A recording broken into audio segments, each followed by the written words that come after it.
আমাদের প্রিয় নেত্রী বঙ্গবন্ধুর কন্যা দেশরত্ন জননেত্রী শেখ হাসিনাকে ফিরিয়ে আনবো।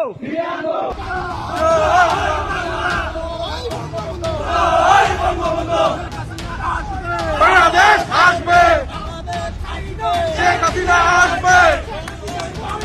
জয় বাংলা, জয় বঙ্গবন্ধু।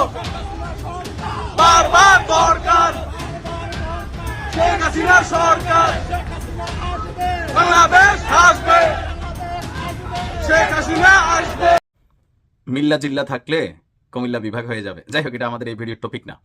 তো কথা হচ্ছে, হঠাৎ করে এনসিপির যেই 360 ডিগ্রিতে তাদের যে নিয়োগকৃত আমাদের প্রধান উপদেষ্টা আছেন, তাদের কিন্তু চয়েস ছিল, তাই না? আমরা এটা যতদূর জানি যে 4ই আগস্ট ডক্টর ইউনূসের সাথে যোগাযোগ করা হয়েছিল, তাদের অপশনেই।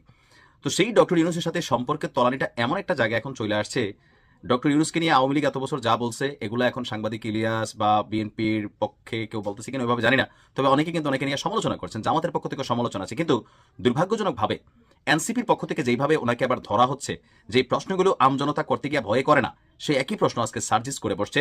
ইভেন এটা ডক্টর মোহাম্মদ ইউনূসের জন্য তার যে ইজ্জত মান মর্যাদা, সেখানে অনেকটা প্রশ্নবিদ্ধ এবং তার সরকারকে প্রশ্নবিদ্ধ করে। ডক্টর মোহাম্মদ ইউনূস ঘন ঘন বিদেশ সফর করেন। এই সফরের মাধ্যমে রাষ্ট্র কি পায় আমরা জানি না, তবে অনেক কিছু হয়তো পায়, অনেক কিছু পায় না। কিন্তু সার্জিস প্রশ্ন করছেন, 2বার বিদেশ ঘুরে চলে আসলেন, একটা স্বাক্ষর করার সময় পাচ্ছেন না, একটা ফাইলও তো নড়ছে না, কেনই আলোচনা? দর্শক, 44তম বিসিএস এর রিপিট ক্যাডার বিধি সংশোধন, এটা নিয়ে একটা ফাইলে প্রধান উপদেষ্টা ডক্টর মোহাম্মদ ইউনূসের চূড়ান্ত স্বাক্ষরের ফলে এই ফাইলটা আটকে আছে অভিযোগ উঠেছে। বিষয়টা নিয়ে সামাজিক যোগাযোগ মাধ্যমে স্ট্যাটাস দিয়েছেন অবসরপ্রাপ্ত অতিরিক্ত সচিব মোহাম্মদ মাহবুব কবির মিলন। তিনি তার সেই ফেসবুক পোস্টে শেয়ার দিয়েছেন যে তার সেই পোস্ট আবার শেয়ার করছে সার্জিস, সেখানে তিনি ডক্টর ইউনূসকে এই ফাইলটি ছাড়ার অনুরোধ জানান।